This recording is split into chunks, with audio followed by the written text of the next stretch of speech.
For today is about healing the heart. Healing the heart. Turn to your neighbor and say, does your heart need healing? Does your heart need healing?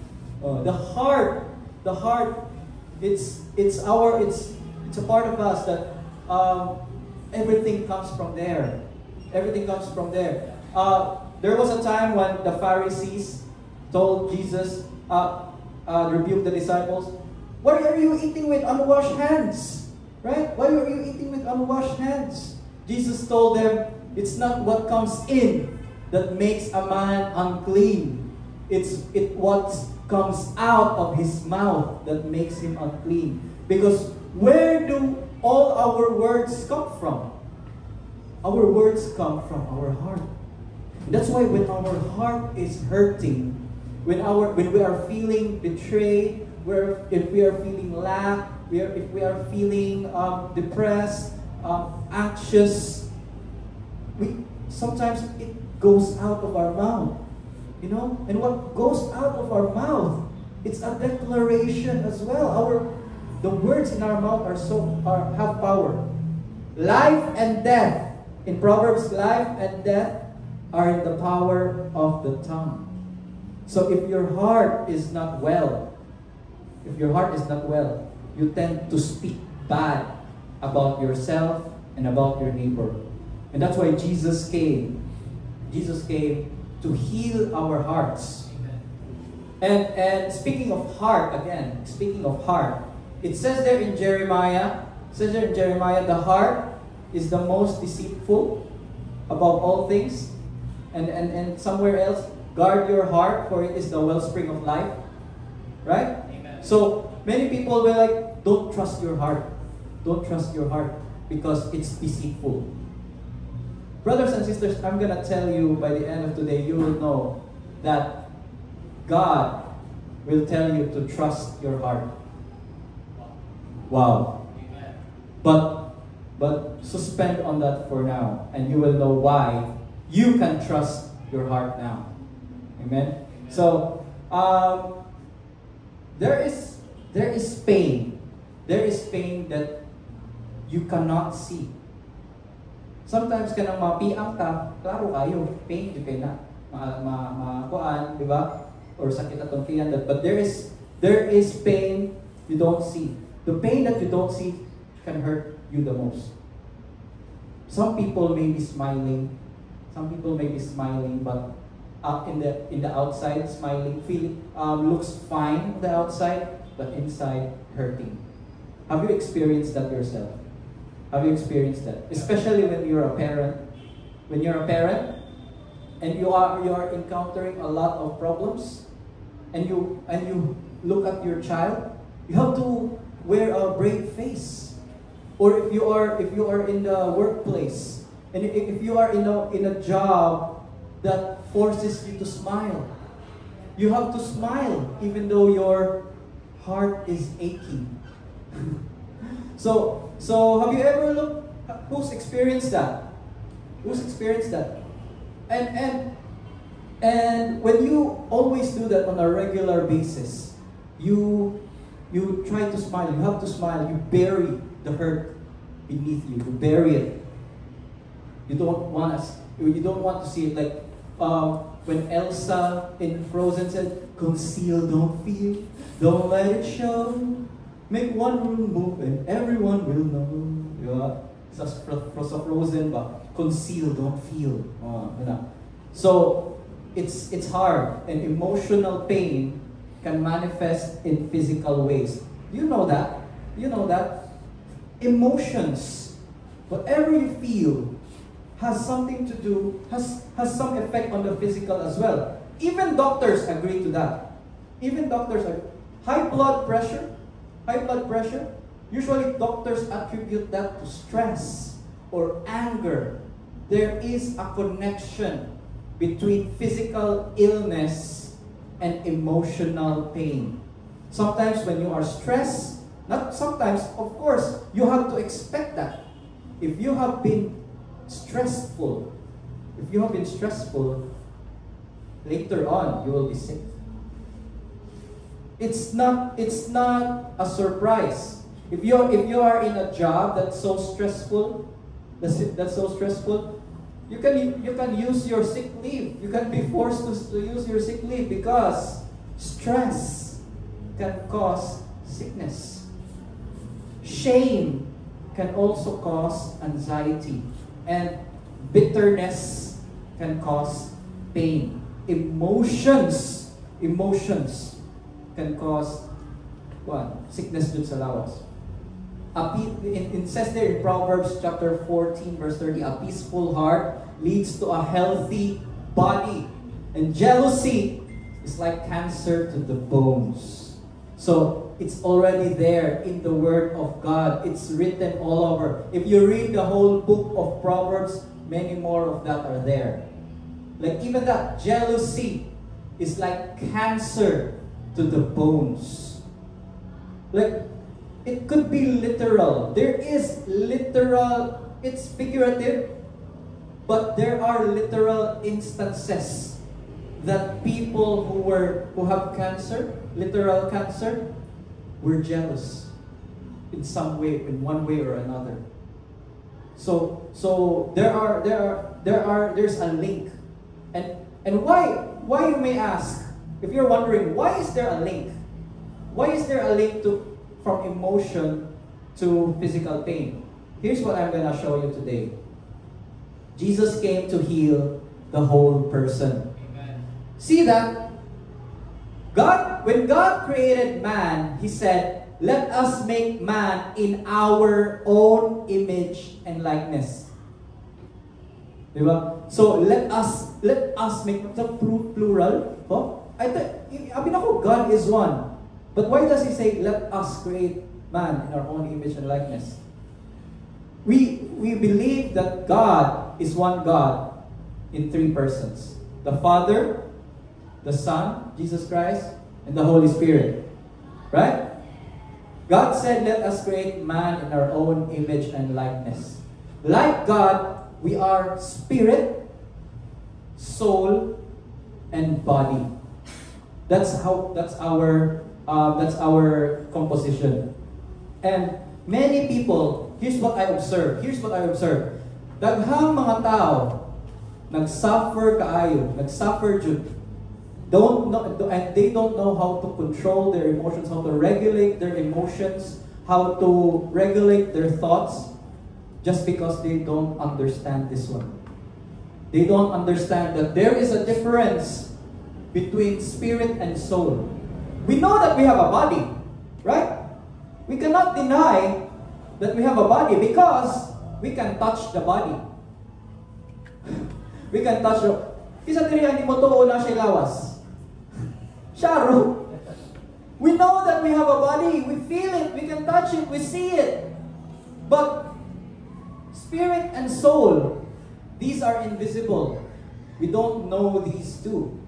And most people use these terms interchangeably. They don't know the difference between spirit and soul.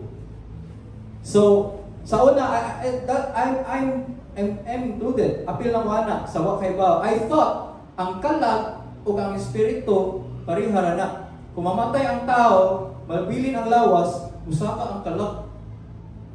Who else was taught about that? Nga spirit and soul are the same. But actually, they're different. They're different. Spirit and soul are different. And I'm gonna show this to you as well. Like, spirit and soul, there's a spirit and soul and body connection. So of course, body. So let me differentiate that. So, what differentiates the soul from the spirit? The Word of God. It says there in Hebrews, the Word of God is sharper than double-edged sword.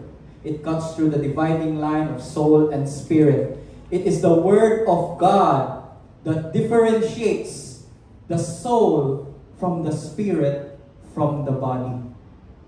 That's the Word of God. So what's the difference between spirit and soul? Here's the thing. Soul in Greek is anima, and that is what psychologists study. Psyche. Psyche means soul. And psychology is the study of the soul. And what is psychology? By the way, I'm a graduate of Bachelor of Science in Psychology. So I study psychology in college. So in psychology is the study of the mind, behavior, emotions, and those things. It's the study of your thoughts, diba? The difference between habits and behaviors. Psychologists study that. Psychology study the soul. So therefore, soul is comprised of your thoughts, emotions, diba? Those are your thoughts and emotions. That's your soul. So, but then what is the spirit? What is the spirit? We will know that.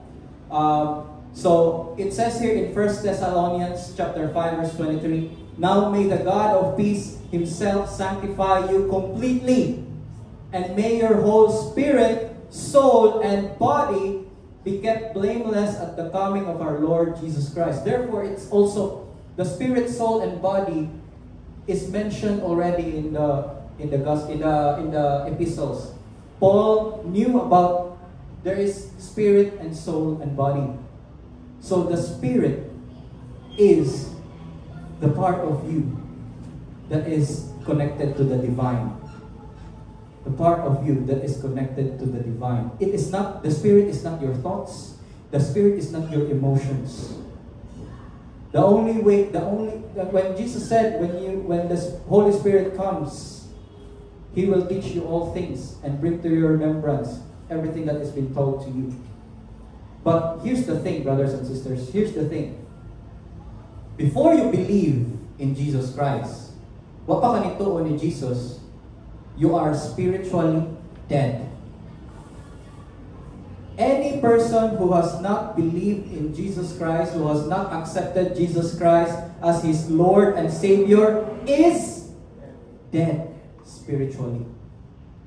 That's why Jesus came.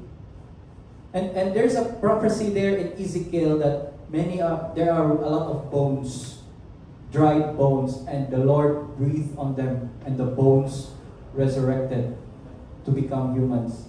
And God said in Ezekiel, I will change your heart of stone into a heart of flesh. He's talking about the spiritually dead person. A spiritually dead person is a person that has a heart of stone. A heart, what is stone? What does stone mean? Where are the 10 Commandments written? The 10 Commandments are written in stone tablets. A heart of stone is a heart of a person who tries to follow the law, who tries to achieve his righteousness by following the law. A rigid person who wants to be righteous by his own doing. That is a spiritually dead person. Even though you're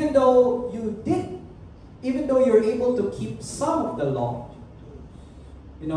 keep the Sabbath holy, thou shalt not kill, thou shalt not steal, even though you're able to follow all those things, yet you fail to love the Lord with all your heart, with all your soul, with all your mind, with all your strength, and thou shalt not have other gods before me, you have broken all of the law. It says there in James, if you kept all the law except one point, you've broken all of them. Therefore, there is no one righteous. Not one. It says there in Romans. There is no one who is righteous. There's no one who is righteous. Everyone has broken the law. If you judge other person, you judge other person by a different sin. Even though you judge a robber, but you're also a murderer. you judge a adulterer, but you're also a stealer. Diba? So same thing. There is no great sin. There is no small sin. Everyone fell short.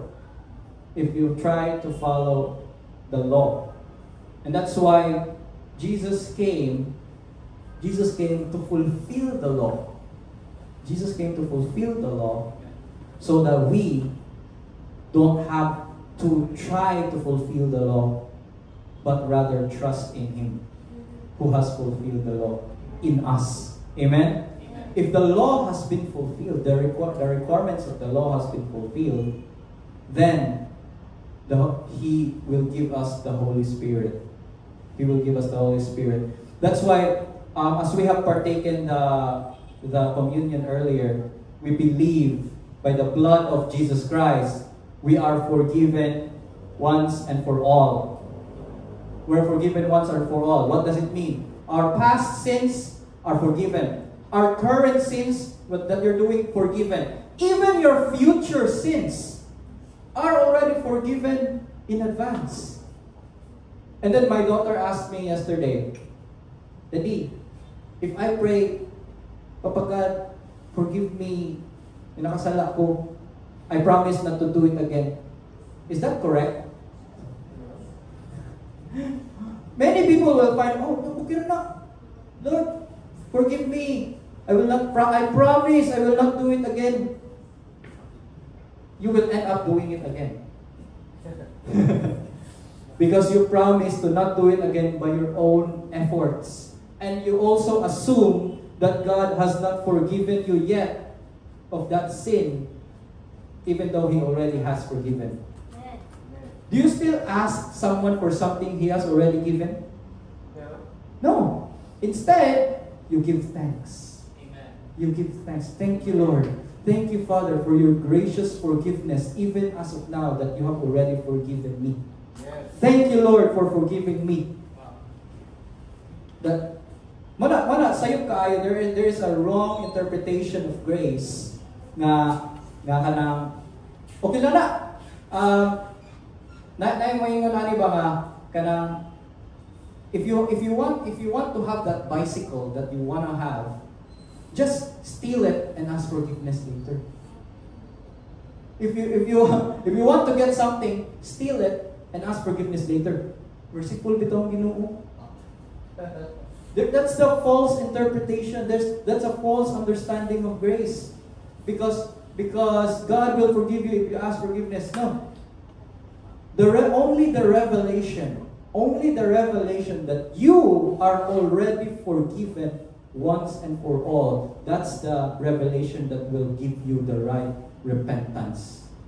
The revelation of the finished work of Jesus Christ is the only revelation that will lead to correct repentance. Amen? Amen. Can I get an amen to that? Amen. So, when you have already believed in Jesus Christ, not only are your sins forgiven, no, God did not end there. God did not stop there in forgiving your sins. When Jesus died on the cross, when He poured out His blood on the cross, the payment is fully paid. He said at the cross, it is finished. Battle fully won. Debt fully paid. Sentence fully served. Tetelestai. He shouted at the cross before He gave up His breath and died. But He did not stop there. He did not stop by just paying your sins, paying for everything. No. He rose up. God rose Him up from the dead so that we, along with Him, will be co-inheritors in Christ. Amen. Wow. His body, His glorious body that He had when He rose up, we shall also have. Amen. Amen. His glorious body, He appeared out of nowhere. He showed the holes in His hands. He showed the holes in His chest, ribs, and He was still able to eat. Wow. That's the same body He promised that we shall have. Do you believe that, brothers and sisters? Do you believe that any sickness, any pain that you are encountering right now, will be nothing compared to the glorious body that He has prepared for us when He comes to get His church. Amen? Amen. Wow. Amen. Hallelujah. Hallelujah. So, how did this happen? How did this happen? Jesus came to heal the brokenhearted. Yes. I preached on this verse some Sundays ago. Last Sunday. So, the Spirit of the Lord is upon me because the Lord has anointed me to preach good tidings to the poor. He has sent me to heal the brokenhearted. Have you experienced being brokenhearted, beloved? So why naman ang brokenhearted mo? Gibasted mo? Or gi-reject mo? Diba? Or gibuwagan mo? Or gi-traitor mo? Diba? It's the brokenhearted in Greek. The Greek word for that means actually shattered into pieces. So I naman I don't want to live anymore. Gibiyaan ko niya. Or iya akong gipasted. Wala ko niya dawata. I feel so shattered. So I feel so shattered. Brothers and sisters, when you are the most broken-hearted, that is, you are the most closest. You're the most in need of grace of Jesus Christ. Amen. Just call His name, Jesus. I'm broken. I do not know what to do anymore. Come, save me. By the way, what does the word Jesus mean? What does the name Jesus mean? Jesus means I am who saves. I am who saves. His name literally means Savior. Literally means Savior. That is what He does. Jesus is our Savior. You may consider Him as your friend. You may consider Him as your brother. You may consider Him as your Lord. You may consider Him as your teacher. He does all those things. Amen? It's like a doctor who knows everything but has a specialty. You know, like neurosurgeon. There's a neurosurgeon. He knows some things about the body, but he specializes in the brain. Diba? Jesus knows to do all those things. But He specializes in saving you. Amen. He specializes in saving you when you are at your worst moment, when you are at your most down, when you are at your sickest, when you are in your rock bottom, there's nowhere to go down. He's there to save you. Amen. And you only need to say His name. For it is written in this word, in the Word of God, whoever calls on the name of the Lord shall be saved. Amen. Hallelujah. So, what breaks the heart? What breaks the heart? Common emotional wounds, we have unforgiveness. Unforgiveness keeps the wound open. We have fear and anxiety. If you are anxious, it robs your peace. It robs your peace. It drains your energy. And if you have shame, shame keeps people hiding or self-hating. Like you don't wanna present yourself. You don't wanna go out because you feel shame. And if you have rejection, it leads to isolation and self-worth issues. And grief and loss are often unresolved and pushed down. And self-hate and condemnation are especially powerful sa mga unchurched. So these are examples of the emotional wounds that Jesus wants to heal you from. Do you want to be healed from unforgiveness?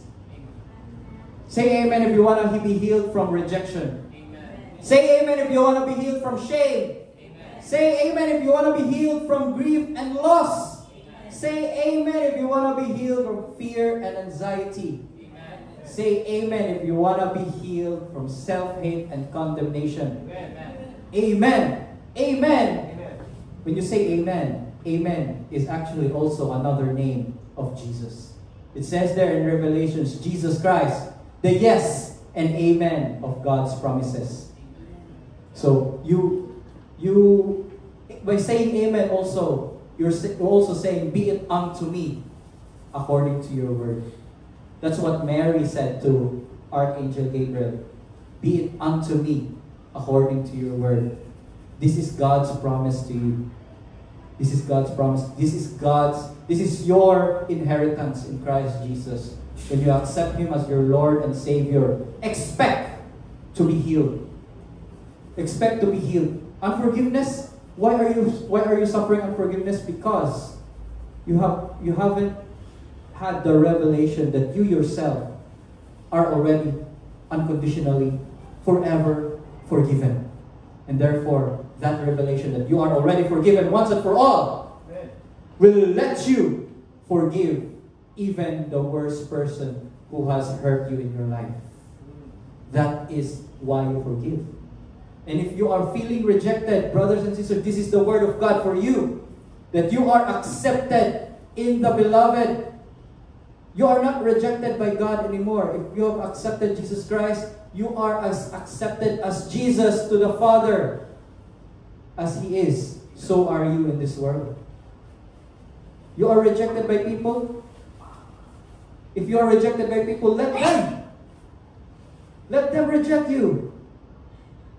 Let them reject those people. Let those people reject you, because you know who has accepted you. When you know who has accepted you, anyone else's rejection don't matter anymore.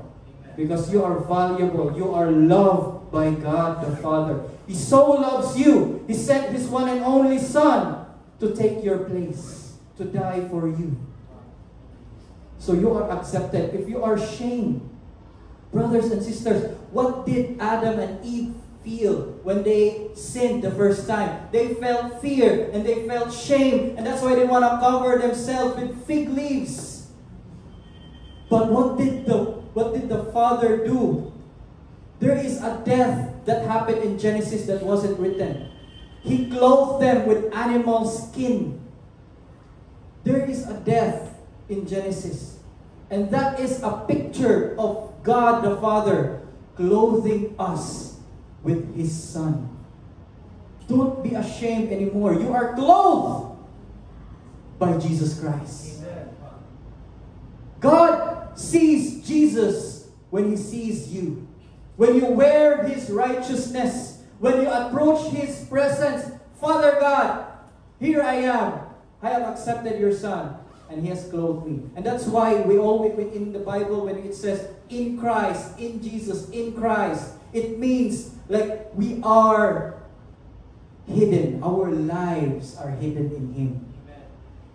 Before Christ, we are sinners. Before Christ.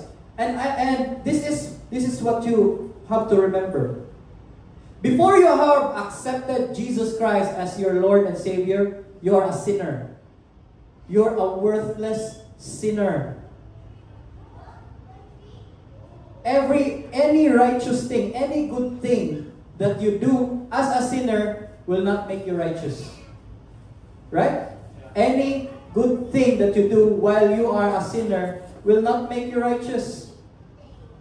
But when you have accepted Jesus Christ as your Lord and Savior, any sin that you can do will not make you a sinner. You are still the righteousness of God in Christ. Even when you fail, even when you sin, you are still the righteousness of God in Christ. Wow. If everyone fell to sin because of Adam's sin, no matter what you do, you're still a sinner. Does it? If your sin while in Christ makes you a sinner, that means Adam is greater than Jesus. No. The blood of Jesus Christ is better than the blood of Abel. The blood of Jesus Christ screams mercy, screams grace, grace. So always remember that you are always accepted in the beloved. Grief and loss. Grief happens when someone dies, diba? And loss. someone dies, you feel grief. But when you have accepted Jesus Christ, that He has died for you, and you have died along with Him, you will not fear death anymore. That's the inheritance as well.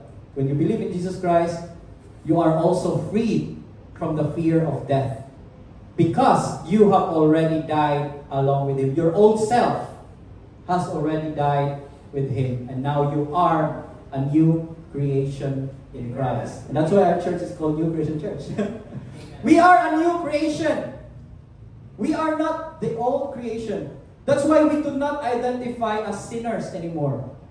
We do not identify as sinners anymore, because sinners sin. It is natural for a sinner to sin. You will be surprised if a sinner does something good, right? Because sinning is his nature. But when you have accepted the Lord Jesus Christ and were His righteousness, you are the righteousness of God in Christ. You will not be surprised if you do something good. You will not be surprised, makabang lagi ko aning tao. Like, di na ka maihas ba? Nga nakabuhat kag maayo. Because that is really what you do. It's just who I am. You don't, di ba kanang bata, makabarog ka rin na siya, mamayos ka, barog na siya, first steps. Di ba? Because you know that that person is still a baby, nga walk na siya, ma-amaze ka. Di ba?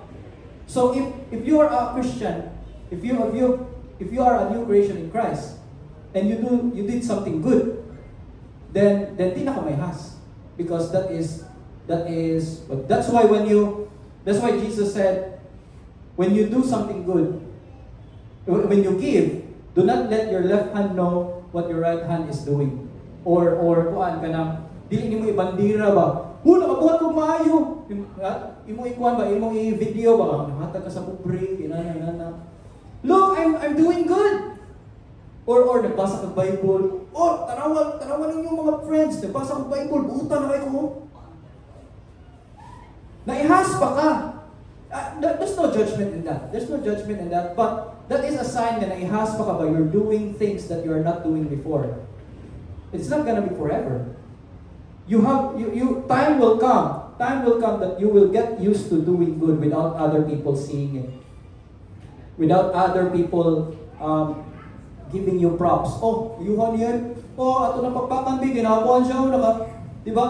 There will come a time that when you do good, i-praise ka nga ni do good, ay, kahilo.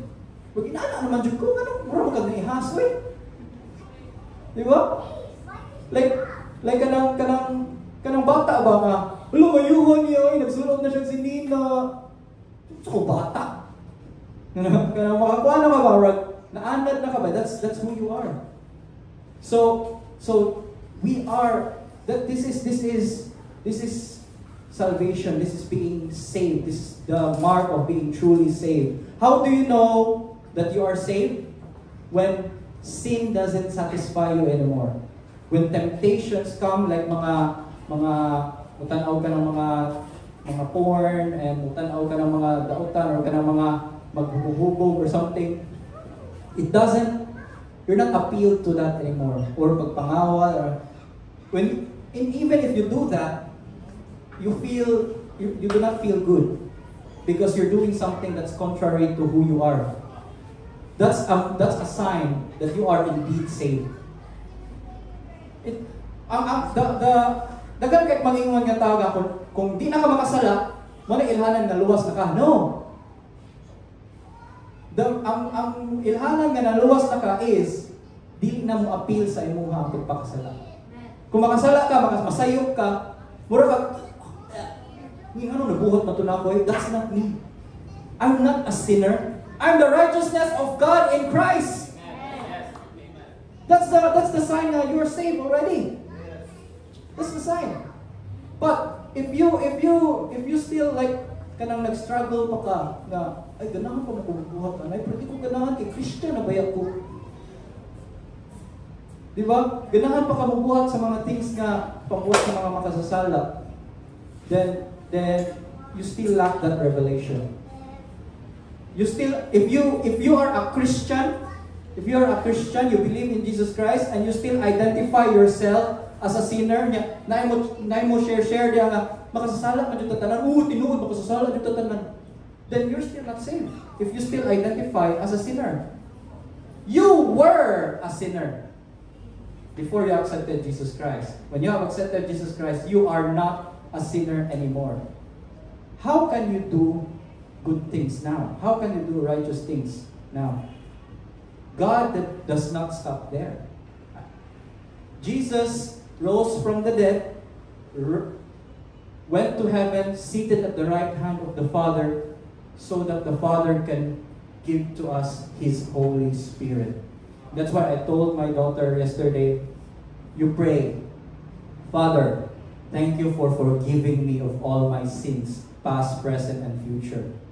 And help me to walk in your Spirit so that I cannot fulfill the desires of my flesh. Amen. Dili ta mo promise Lord, di na ako uspon. Promise Lord, di na ako uspon. Kanang tagaila padagaalan ko ana kanang akong kasino. Padagaalan ko sa akong kuan basta magbinuotan ako. Lord, kanang promise Lord, di na. That's not the way. You're not really saved if you do that. You don't really have that revelation if you do that. So nothing good dwells kanang sa flesh, but it is by the Spirit of God that we can bear fruit. It is in Galatians, the fruit of the Spirit is love, joy, peace. Diba? Those are the love, joy, peace, gentleness, goodness, kindness, self-control. Those are the fruits of the Holy Spirit. So it means nga mubunga na, mubunga. Amen. So Jesus took our pain. So I wanna go back to this one. It's in Isaiah chapter 53 verse 5. Surely He has borne our griefs and carried our sorrows. Yet we esteem Him stricken, smitten by God, and afflicted. But He was wounded for our transgressions. He was bruised for our iniquities. The chastisement for our peace was upon Him, and by His stripes we are healed. Wow, that's one of my favorite verses in the Bible. And in the Old Testament, when you offer an animal sacrifice and you put them into the altar, they just kanang luglugon ra ba? They kill the animal sacrifice without pain. Painless ang death sa animal sacrifice sa Old Covenant. And that death in the Old Covenant symbolizes that their sins are forgiven in the Jewish tradition. But Jesus, the Lamb of God who takes away the sin of the world, did not die a painless death. Did not die in a humane way. He went through a lot of things. He was flogged. He was gilatos, gipaalas siya og cross, gikronahan og thorns. Why? He who said, if someone makes you walk 1 mile, you walk 2 miles. He walked the extra mile for us.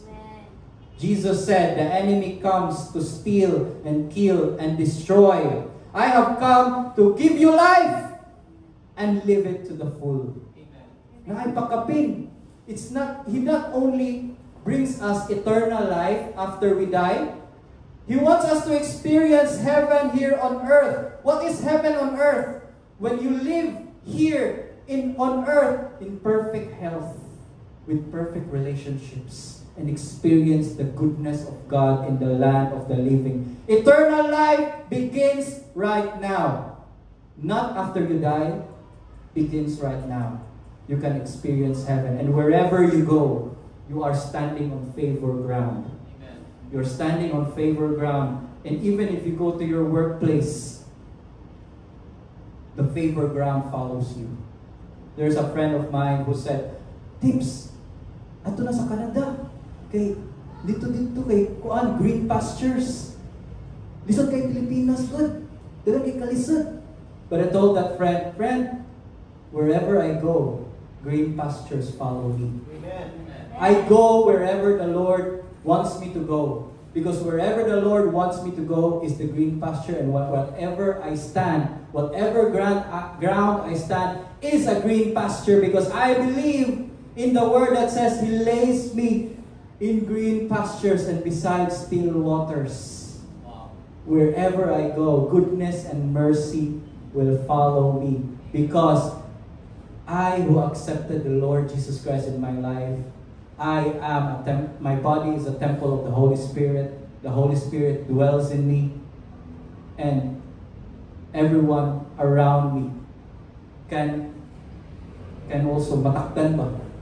Can also partake of the goodness of God in my life.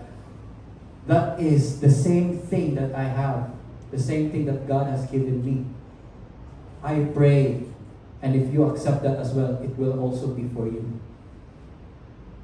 Say amen if you want the same thing for you as well. Amen. Amen. Everywhere you go, favor ground follows you. Everyone in the world will say, "Surtian, tohanaw." No, friend, that's not luck. That's favor. That's grace. Diba, like, you are in this world full of darkness, and you're like walking, like, gikuanan ka, gitagaan ka, spotlight sa Ginoo. When you have the Holy Spirit in you, it's God opening the heavens for you and saying, "This is my beloved child, in whom I am well pleased." And why is God pleased with you? He's pleased with you because Jesus Christ lives in you and you live in Him. And Jesus Christ is your Lord and Savior, and you rely on His righteousness. He is pleased with you, beloved. Because God is pleased in His Son, and you are clothed by His Son. Amen. Hallelujah. Hallelujah. So, this is the healing process of whatever you're going through. Number one, acknowledge what's hurting. You cannot heal what you do not acknowledge. Yes, you're feeling this, you're feeling that, you're feeling depressed, you're feeling anxious, you're feeling... That is just a feeling. You are not depression. You are not anxiety. You are not what you feel. Remember, you are the Spirit in you. You are not your body. You are not your soul. You are a spirit. When you believe in God, when you believe in Jesus Christ, and are born again in the Spirit, your spirit became alive. You were once who was spiritually dead, became alive. And your spirit and God's Spirit became one. And that is who you are. You are the Spirit. You are a spirit who has a soul who lives in the body.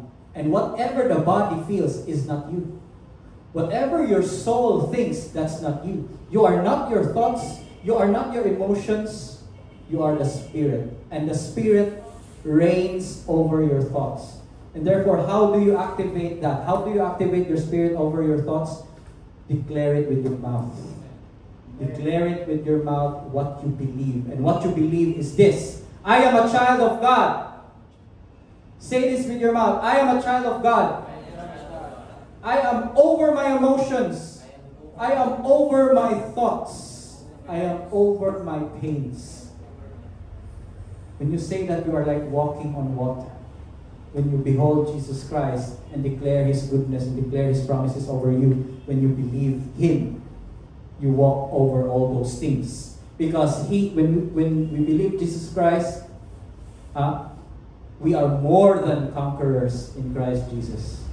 We are more than conquerors because he who conquers himself is greater than he who conquers a nation. Because a lot of quote-unquote brave men, they say they are brave, they can conquer nations, but they haven't really conquered themselves. But when you declare who you are in the Spirit, you have conquered yourself, then you are greater than any conqueror the world has ever seen. Amen? If you have acknowledged that, that is you're not in denial. Di ba kung nag-anak na ka ba? Nasakit na ka ba? I feel fine, feel okay. Like, okay, I'm okay. No, it's still denial. It's still denial. Acknowledge it. That may be true. That is true. That's reality that you're experiencing. But that is not the truth that will set you free. And that's why second step, bring it to Jesus. Lord, I give you my pains. I give you my heaviness in my heart. Because Jesus himself said, come to me, all you who are heavily laden, and I will give you rest. You give it to him. You acknowledge that you're feeling that, and you give it to Jesus. Amen? Step 3, let him exchange it for peace. He will exchange it. He will grant you peace, shalom peace that is beyond your understanding. And then, forgive. Forgive all those who have hurt you. And then you will be free. And you receive your identity in him. It could be the other way around, but just because you were able to do that, you are the righteousness of God in Christ. Amen? Come to me, all you who are weary and burdened, and I will give you rest. Who said that? Jesus Christ. Amen? And you are not alone. That's why we are here in church.